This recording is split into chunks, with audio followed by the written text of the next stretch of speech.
We had an insane moment in 2025 in the summer, which seems like, I don't know, 10 years ago at this point, when OpenAI was losing developers to Meta's $250 million offers. And then just this week, OpenAI decided to end vesting cliffs for new employees, which is a pretty aggressive move. For people who don't know what a vesting cliff is, just briefly, when you join a startup, your first year of equity vests, you basically get it at the end of month 12. Why do we do this? Well, you don't want to give equity to people who don't even make it to year 2. That would seem profoundly unfair. So maybe, Mikey, you could explain to us what it's like on the front lines right now hiring people and what impact Meta over the summer had, and now maybe what impact OpenAI's new offer is, because this seems like a pretty seismic shift, or maybe I'm reading into it. What do you think, Mikey? I think it's a little too early to know what the impact of the OpenAI thing is. That's like very fresh, but certainly people are talking about it. I think for the Meta thing over the summer, it certainly skews how everybody thinks about compensation. And even if you're not directly thinking about going to work for Meta, it certainly gets everybody's head in a totally different ballpark for what normal compensation looks like. And so certainly if you don't have that kind of money, we're a small company, we're 120 people, it makes recruiting a little bit harder. For the OpenAI thing for vesting, I just think about it like this. If I'm talking to a candidate who has an offer and trying to convince them to join, and I make an offer with a vesting cliff, and they say I'll only accept it without a vesting cliff, and I just think like, what does that say about that candidate? Maybe they don't actually intend to stick around for all that long. I think this worries me just about creating this really mercenary, really transient culture around building companies, and something I think certainly smaller companies need to try to resist. What is the pitch you give them to come work at Suno as opposed to, say, taking a crazy OpenAI or Meta offer? How do you counter that in the marketplace, practically speaking? For us, it's a lot about the mission. If you really, really love music, if you really love to work at the nexus of AI and creativity, where there are no right answers, where things are messy but beautiful, I think we're kind of the best place for that. But yeah, like I'll just say the uncomfortable thing out loud. If that means taking a significant pay cut compared to what Meta or OpenAI is going to pay you, it is a less compelling pitch. Yeah. And so, what is the international pipeline looking like? Because we're in year, I would say 2 or 3 of this very vibrant competitive landscape.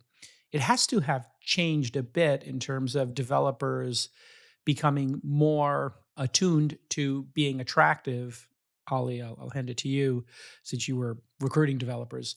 Is the pipeline of people who are qualified to work at an AI startup increasing dramatically? Are all developers basically retraining, reframing, getting focused on AI now? And is there hope that this bottleneck will be released, or is it going to continue for some time? Yeah, I think the barrier to entry for developers has reduced by a lot, which in some ways makes it a bit easier. Obviously, the supply kind of increases to hire developers, but in some ways it makes it actually harder because now you have to really deeply vet folks. Most people can kind of do the take home exercises pretty easily using AI, and it's hard to distinguish whether they have actually done anything on the exercises themselves or if they've kind of relied entirely on AI.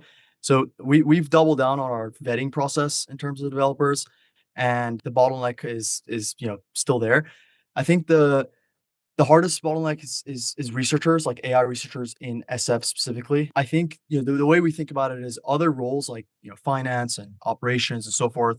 We actually have not had a hugely difficult time hiring for, but specifically AI researchers in SF is like the role that kind of rejects the offers the most and is hardest to attract, particularly because of the change in sort of perception in total comps because of the kind of meta poachings that have happened. So we've kind of we're mitigating a bit by being open to hiring globally. Of course, like in terms of AI researchers, the best talent is in SF, but we are hiring a bit globally, and we're kind of improving our office space, kind of upgrading the office and so forth to results in solving that bottleneck. Wade, you've been running Zapier for how many years? Is this year 12, 13, or 14 for Zapier? You're 14, yeah. 14. And in the beginning, people thought this was like a very niche idea. I remember one of your investors, when you hit like some crazy milestone, I don't know, it was $250 million valuation or $500 million valuation, asked me, should I sell? And I was like, not if Wade's running the company, because this is a tool people are going to need for some time to come. But maybe you, as the elder statesman here, sort of a twofold question. One, how do you frame the company as an AI company now, having started as, a tools company, a SaaS company? I'm not sure how it was originally framed. And then are you losing all of your developers to these crazy offers? And how do you keep people engaged in year 14 as a startup? So there's two questions there. Take them however you like. Yeah. So I think the first one is Zapier. In a lot of ways, we're really fortunate. We have 8,000 integrations that connect to all these different tools. And it turns out if you want to build agents, if you want to build agentic workflows, they benefit a lot from having access to data. And so a product like Zapier is maybe easier to adapt in the age of AI compared to maybe some of these other companies that were, sort of built pre-AI era concepts. And so, I think a lot of our folks see the opportunity and they feel like it's sort of well positioned. In terms of then like how do we retain, how do we compete from talent? I think Ali was kind of hitting it on the head. There's like a handful of axes here where I see the like talent battles competing on. There's, AI researchers versus, sort of everyone else. And obviously AI researchers are highly in demand. Whereas in, the sort of everywhere else camp, like there still is, you can still find great developers, across the globe. I think you've got SF versus everywhere else. Obviously the talent wars in SF are very intense. Not everyone wants to live in SF. JCal, you moved to Austin. So there's I moved to Missouri. Like there's a lot of people spread out across the United States, across the globe that are very talented, and you can tap into that. I think the other axes we see a lot of challenges on are, execs or leaders who are actually using the technology themselves. There's a lot of people who rose through the ranks, in the 2010s who have kind of just like stepped into more of like a purely management role. And those folks tend to run 2015 playbooks. And those 2015 playbooks just don't work particularly well right now. And so you have to find, leaders who have like some of that leadership management experience, but are in the trenches playing with the tools, playing with the technology, understanding how it changes the game on the field. And that's another axis that I think is pretty tough to find right now, is people who actually are using this stuff. And so, I think if you kind of look at these different axes and you think about like where you want to recruit from, you got to find the pocket where you have an advantage. For Zapier, one of the things we benefited from the longest time is that we said, hey, we'll hire remotely, we'll hire distributed. And that maybe became less of a advantage during COVID. But now that everybody's doing return to office and things like that, it's kind of become a bit more of an advantage again, because we're happy to take you wherever you're at. Tell me about the pipeline of developers. Do we think, and we'll go around the horn here, the co-pilots and how easy it is to onboard and become good at UX using these different tools, and the onboarding at Replit and just being able to sort of become a developer? Are we seeing an increase, Wade, in the number of developers and number of people who are developer curious? And is that pipeline increasing? Because that was the bottleneck previously, is we just didn't have enough people going for computer science degrees and becoming developers. Is that increasing radically because of AI, or less so than you would think? Yeah. You're seeing a lot of folks who are able to ship and build things. That is definitely coming true. Now, are all of these folks capable of deploying production applications? And that's where I'm like, there is still a hurdle to there, where you need to understand, foundational skills to do a good job at building and scaling tools that you would make commercially available. But even though there is a gap there, it is still a good thing that more people are able to build stuff, because it shortens the overall software development lifecycle. You can have a sales rep come in and say, hey, I prototyped this like feature concept that I was talking to this customer about. Like, do you think this idea would be good? And that is like a way tighter communication loop with a product manager or an engineer than in the past, where you might have a sales rep come in and just say like, hey, someone asked for blah, blah, blah feature.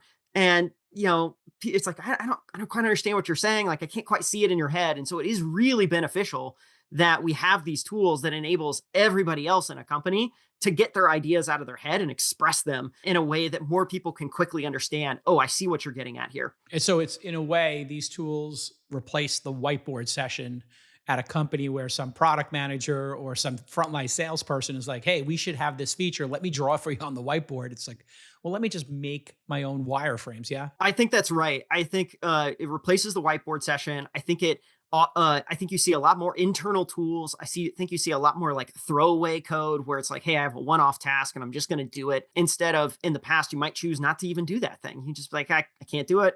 Just whatever, I'm not going to worry about it. And you sort of go along with your day. And so there's a lot more of these like micro problems in organizations that you can actually solve now, because you can throw it to Claude Code or something like that to do the work for you. Mikey, what are you seeing in terms of the developer pipeline? Is it increasing, or is it not a major issue for you because you've intentionally kept the company, I don't want to say small, but sort of a tight operation. How many total employees do you have, Wade, and how many do you have, Mikey? We're at 120, but that is not intentionally small. We're trying to grow as quickly as humanly possible. We're around 750. 750, yeah. So, Mikey, tell me, how do you think about the pipeline, training, and maybe people who are developer curious being able to digitally, with a vibe coding tool or Claude Code, make these little solutions that maybe aren't production ready, but they certainly around the table make the conversation move faster. Are you seeing that as well inside of Suno? 100%. I'll echo everything that Wade said. Maybe just a fun data point. I think the last line of code I wrote was a little more than 12 months ago, maybe 18 months ago. And then at the time, maybe 15% of people here were using these things. And now literally 100% of developers and many non-developers are using these tools. And I think the thing that's super interesting is that when you start to be able to solve these micro problems quickly, when you start to be able to make these prototypes quickly, you shorten a lot of the iteration cycles. It changes how you work. I actually think it makes more of the interpersonal stuff more important. Like it reminds you how much of a team sport even engineering is. People have some like platonic ideal of an engineer sitting in a room by themselves just hacking away. But actually, when a lot of that work happens much, much more quickly, you have to talk a lot more. And I think that's a good thing, right? Like, talking to people is fun, but has totally changed, I think, how we hire, how we develop code, how we develop products. Yeah, it's kind of remarkable.